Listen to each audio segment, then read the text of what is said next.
Donc, petit tuto sur le changement de corde. Le changement de corde d'une guitare folk, parce que ce n'est pas tout à fait la même procédure. Donc, qu'est-ce qu'il va nous falloir? Alors, dans l'absolu, l'idéal serait d'avoir cet instrument, qui est une petite moulinette. Alors, on peut faire ça, mais c'est vachement plus pratique, on le verra tout à l'heure pour tourner les mécaniques. Ça va beaucoup plus vite, et en plus, il y a un petit accessoire dessus, dont on va voir l'utilité, une petite encoche, on va voir l'utilité un peu plus tard. Et, important aussi, une petite pince coupante d'électricien. Pourquoi? On va le voir aussi. Alors, évidemment, le plus important, c'est un jeu de cordes. Donc, je suppose que vous l'avez déjà. Jeu de cordes. Alors, suivant les marques, ça se présente où chaque corde est individuellement emballée dans son emballage, c'est le cas de le dire. Certaines marques les mettent par deux, donc il faut bien vérifier parce que ce n'est pas les cordes qui se suivent. C'est pas la sixième et la cinquième, c'est souvent la sixième et la quatrième, tout ça. Donc il suffit de lire les instructions sur le papier. C'est important. Donc là, celles-là sont emballées individuellement. Donc, on va commencer. Donc, deux cas de figure où les cordes ne sont pas cassées. Il faut juste les changer parce qu'elles sont trop vieilles. Et le deuxième cas de figure, c'est si la corde est cassée. Bon, si la corde est cassée, le problème est minime puisqu'elle va se retrouver en deux parties. Il suffit de la détacher en haut, détacher en bas. Donc on va commencer par ça. Supposons que les cordes ne soient pas cassées, ce qui est le cas ici, elles sont juste trop vieilles. Donc qu'est-ce qu'on va faire? On va commencer par la plus grave. Plus grave, donc petit déplacement de caméra jusqu'à la tête de la guitare. Alors moi j'ai ça que je m'étais fabriqué. C'est pratique, il faut quelque chose qui soutienne le manche et qui maintienne la guitare à peu près droite. Ça évitera de taper quand on va travailler dessus, donc ça peut être n'importe quoi. Moi j'ai ça. Voilà. Donc, tête de la guitare. Ce qu'on va faire, la corde est tendue, on va donc, avant ou de la couper ou de la détacher, la corde a changé, on va la détendre. Et c'est là qu'intervient la petite moulinette. Donc, ou on le fait à la main, comme ça, et on détend. Voilà. Mais si on a une petite moulinette, voilà. Donc on détend la corde jusqu'à ce qu'elle soit lâche. Okay. Et là, deux solutions aussi. Ou on a une pince coupante, et dans ce cas-là, moi c'est ce que je fais, je coupe la corde directement. Ou on n'a pas de pince coupante, et dans ce cas-là, il faut dérouler la corde jusqu'au bout, là, jusqu'à ce qu'on arrive à un bout de corde, et l'enlever délicatement. Alors attention parce que ça fait très mal aux doigts, les bouts de corde, et ça peut même s'infecter, donc attention. Donc moi ce que je vais faire, c'est que je vais la couper, comme un sagouin. Voilà, corde coupée. Donc à partir de là, on est avec la corde grave, je l'enlève de ma guitare. En faisant donc bien attention, on met de côté. Et de ce côté-là, puisqu'il y en a un bout qui est attaché sur le chevalet, alors c'est là que ce petit instrument va s'avérer nécessaire. Alors sinon nécessaire, en tout cas pratique. Il y a une petite encoche là. À quoi ça va servir? Ça va servir à prendre, voilà, à prendre la cheville qui est là et à la soulever sans l'abîmer. Hop, pour l'enlever de son trou. Ok, super pratique. Si vous n'avez pas ça, eh bien, il faut le faire avec quelque chose qui va faire levier, le bout d'un couteau rond, ou tout comme. Mais il faut bien faire attention de ne pas trop abîmer les chevilles. Donc en prenant appui sur celle-là, tac, on peut l'enlever. Donc ça ne risque plus rien puisque la corde est cassée. Donc on enlève la cheville, on enlève la corde avec la petite boule qui la retient au bout, et on la met à la poubelle. Donc on se retrouve là avec la corde de mi-grave qui a été complètement retirée. Donc ce qu'on fait, c'est qu'on prend la corde qui correspond, donc on vérifie, il y a un E, donc c'est bien la mi, mais comme il y a deux mi, il faut bien vérifier que ce soit la plus grave. Donc c'est indiqué d'une façon ou d'une autre. En général, c'est le plus gros chiffre qu'il y a là aussi, là c'est une 54. Enfin voilà, il suffit de prendre les demi, et même au toucher, on voit quand même que c'est la corde la plus grave. Donc on la sort de l'emballage. Hop, on la comme ça. On prend le côté boule et on va introduire, alors j'espère qu'on voit bien, donc dans le trou du coup de la cheville, on va introduire la boule.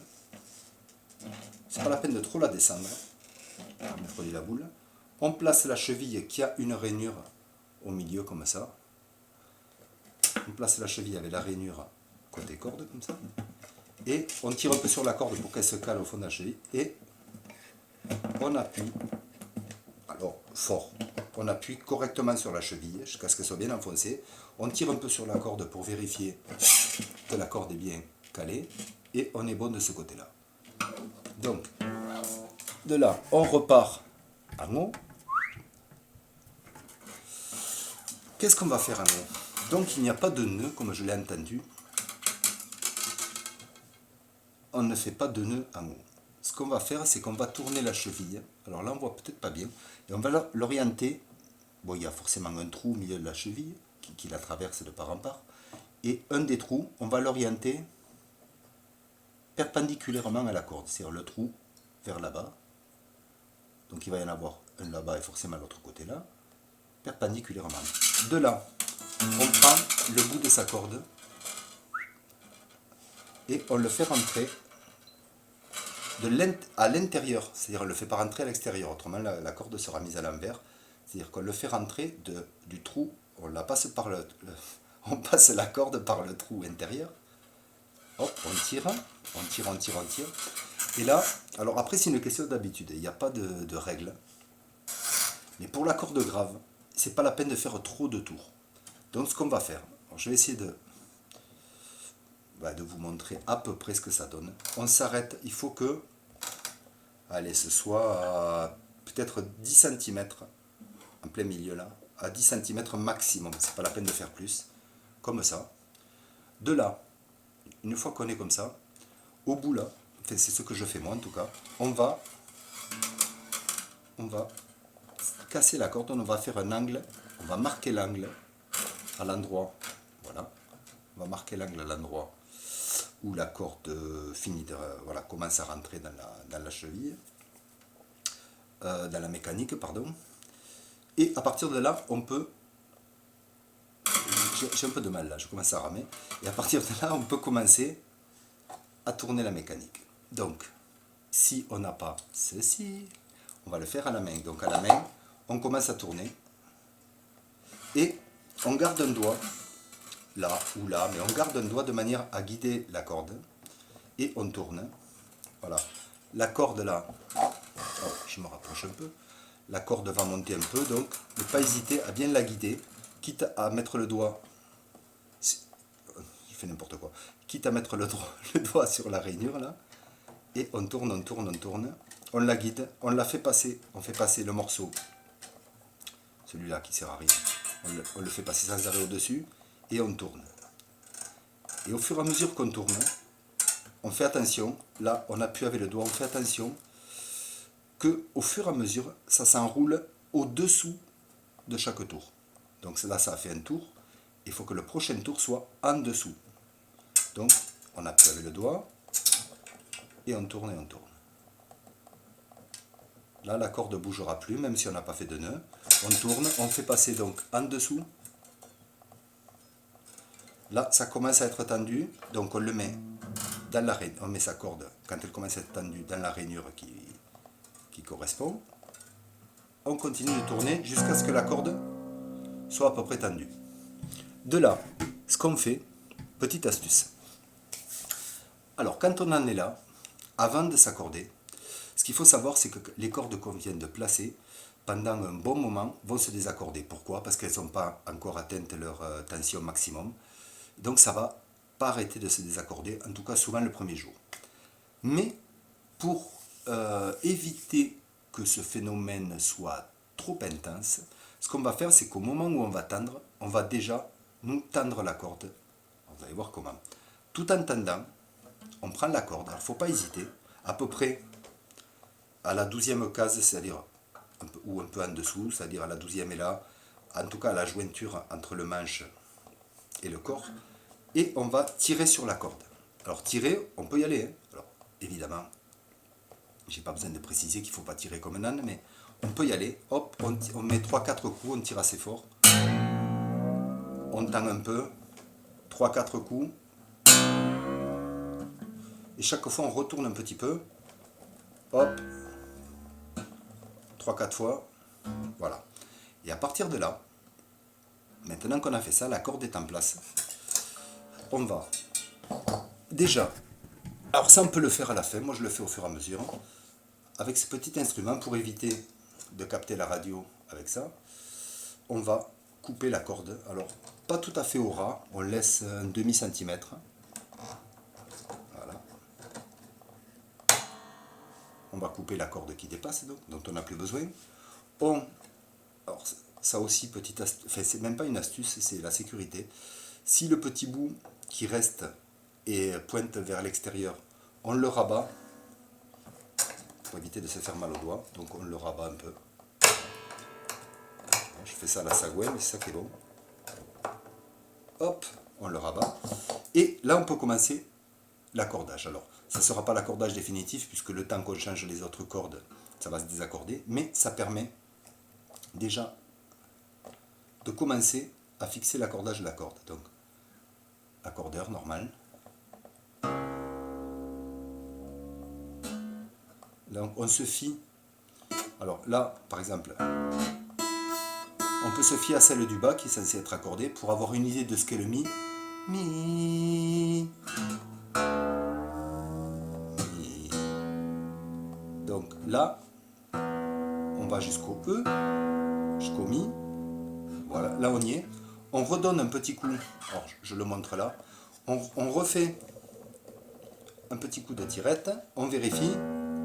Hop, on voit que ça. Enfin là, peut-être vous le voyez pas bien. Mais effectivement, ça s'est redésaccordé. Mais c'est pas grave. On remonte à mi. Et on ne touche plus à la corde. Elle est accordée. Et ça, on le refera une fois qu'on aura mis en place toutes les cordes. On refera un petit coup de tirage sur les cordes, plusieurs fois même. Donc, on accorde toutes les cordes une fois qu'elles sont montées. On tire sur les cordes, on réaccorde, on tire, on fait ça 3-4 fois. Et après, on commence à jouer. Effectivement, ça va continuer un peu à se désaccorder, mais en jouant régulièrement, ça, déjà dès le lendemain, ça commence à être bien en place. Donc, qu'est-ce qu'il faut savoir? Là, j'ai montré l'exemple sur la corde de mi grave. Pour les cordes aiguës, plus on va descendre, donc c'est le même principe, chaque fois évidemment avec la mécanique qui correspond, plus on va descendre et plus il va falloir faire de tours. Alors, il ne faut pas en faire 50 000, même à la corde aiguë, mais la corde grave avec seulement 2 tours, ça tient bien. La corde aiguë, alors je vais la faire la corde aiguë. Hop. Donc, corde aiguë, on prend la corde qui correspond, c'est-à-dire le mi aigu. On prend la manivelle, si on n'en a pas, on se le fade à la main et on fait la note et on entend la corde descendre, descendre. Voilà. Donc, même procédure qu'avec le mi grave, on attend que la corde soit bien détendue et là, on la coupe. Tac, coupé. Donc là, on y va prudemment, on finit de tourner, on fait attention à ses doigts, surtout on fait attention à ses doigts. On enlève la corde, on repasse sur le chevalet et on va enlever cette cheville. Donc je répète, si on n'a pas ça, on fait levier, on enlève la cheville du bas. Voilà, on enlève la cheville, on enlève la corde avec la boulasse et on prend donc la corde qui correspond à la nouvelle. Pareil, même procédure. Donc on va caler, on rentre la boule, la cheville avec la rainure du bon côté, on appuie à fond, on tire sur la corde pour bien la caler. Voilà, là c'est bien calé. À partir de là, de ce côté, on ne fait plus rien. On repasse. Qu'est-ce qu'on rigole? On repasse de ce côté. Donc là, pareil, on va faire en sorte que le trou soit perpendiculaire aux cordes, là. Donc moi, j'ai le trou qui est là et qui part de l'autre côté. Et même procédure, on va rentrer le bout de la corde par l'intérieur. Hop, on tire. Et là, pareil, il va falloir laisser, donc... Alors, moi je laisse à peu près pareil. Alors, peut-être un tout petit peu plus pour la corde aiguë. Mais, allez, on va dire 10 cm. J'espère que ça se voit là, à peu près ce que ça fait. Voilà, ça fait ça. Ok? De là, ce qu'on va faire, c'est que sur cette mécanique, pareil, une fois qu'on a notre bonne longueur, on va, avec le pouce, marquer l'angle d'entrée de la corde. Ok? Et à partir de là, même procédure aussi, on tient la corde, au début on la tient là, et on va tourner. Même moi je la tiens plus près au début. Et on va tourner pour au moins enclencher le premier tour. Voilà. Et on fait attention là aussi, parce que la corde au fur et à mesure, on peut la guider même aussi près que ça. C'est pour ça que j'ai mis mon doigt là. On appuie contre le bois, la corde. On ne se préoccupe pas de derrière pour l'instant. Mais ce qu'on veut, c'est que juste ce soit très bien mis au niveau de la mécanique. Donc on tourne. Et, je me répète, mais au fur et à mesure, on vérifie que chaque boucle passe en dessous, c'est-à-dire au fond, en dessous de la suivante. Si à un moment donné ça passe au-dessus, c'est pas dramatique, mais mieux ce sera fait, et moins la guitare se désaccordera. Donc là, on continue. Donc on fait un peu plus de tours, forcément. On continue jusqu'à ce qu'on sente que la corde commence à se tendre. On continue. On la fait passer dans son encoche. On fait sonner. On s'arrête avant de trop tendre. Là aussi c'est une question d'habitude, mais c'est pas grave. Et la corde de mi aigu est en place. Pareil, on y met quelques chutes comme ça. Déjà. Hop. Et là on va pouvoir accorder. Alors on peut aussi... Ça, on peut le faire à la fin. On peut faire les 6 cordes à la fin. Moi, je le fais au fur et à mesure parce que après, c'est un peu la panique sur la tête de la guitare. Donc, on coupe. Tac, coupé. Pareil. Le petit bout qui dépasse, on le met vers l'intérieur. Et de là, bon, je vais le faire à la main. De là, pareil, on reprend son accordeur. Pour s'habituer à l'oreille, on sait que celle-là est déjà accordée en mi, le mi grave.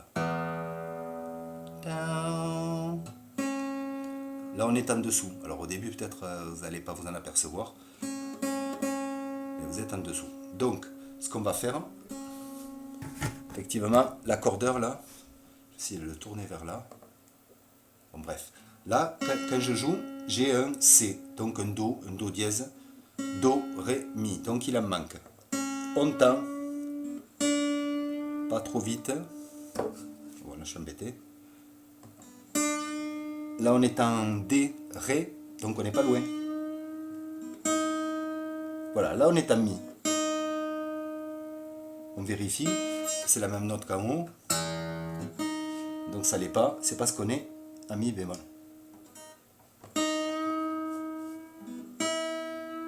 Voilà, là, on est en Mi. Là, on vérifie. C'est la même note, 2 octaves en dessus. Donc ça fait Mi, Mi, Mi, Mi. Voilà. Donc là, on est accordé à Mi. Donc, même procédure que tout à l'heure. On va prendre la corde à la 10 ou 12e case et on va tirer dessus. Hop, quelques fois. On va refaire un coup d'accordeur. C'est descendu. On retend un peu jusqu'à que ce soit de nouveau à Mi. Et vas-y, Jeannot, on repart.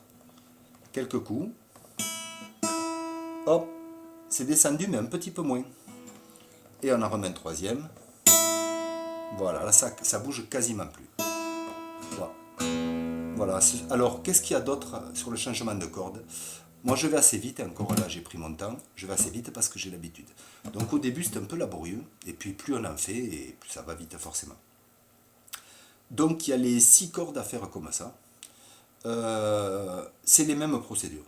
Voilà, chaque fois, on part, on rentre la corde à l'intérieur, on vérifie qu'elle s'enroule chaque fois en dessous de la boucle précédente, de manière que tout soit bien calé. Donc à terme, ça coûte 3 francs 6 sous, c'est bien de le commander, super pratique, et quand on change souvent les cordes, tourner tout à la main, je vous assure que c'est pas super agréable. Donc ça, et en plus, la petite encoche pour enlever les chevilles, une petite pince coupante, quasiment tout le monde en a au moins une à la maison, et c'est tout. Voilà, s'il y a d'autres questions, demandez-moi tout simplement, c'est le plus simple. J'ai tourné la vidéo un petit peu à la one again, mais j'espère qu'on voyait à peu près ce qui se passe. Quoi d'autre? Ben voilà, rien. Donc bonne soirée. Et n'hésitez pas à me poser les questions que vous voulez. Ce sera toujours avec plaisir que j'y répondrai. Voilà, bonne soirée.